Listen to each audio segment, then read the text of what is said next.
Assalamualaikum warahmatullahi wabarakatuh. Ilmaan Oromoo ijoollee qaqashtii guyyaa Jumaatiin baga Rabbiin isin ga'e kadhuu Rabbiin waa ga'uun isiniin jedha.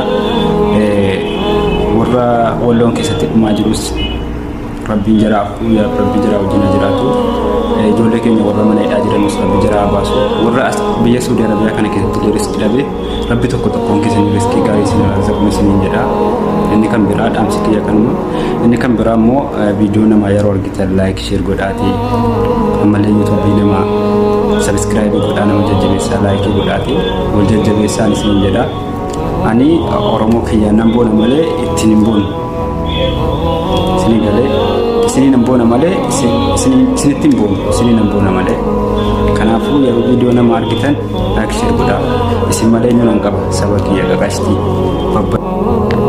Inshallah Rabbiin amrii jajjabaate kulli obboleeyyan kiyya dhalaas taatan dhiiras taatan Rabbiin amrii isinitti jajjabaate kulli hunduma isaa Rabbi isiniif haa ajaa keessanii xiqqoo guddoo kan keessaa kan duuba Rabbitu beeka ajaa keessan kulli isaa Rabbiin fiixaan isiniif haa baasu Rabbi isin haa milkeessu iyyummaa biyya ormaa kana keessaa Rabbi nagaadhaan baasee nagaan gammachuudhaan maatii keenyatti biyya keenyatti Rabbi nagaan nu adeemsisu isiniin jedha.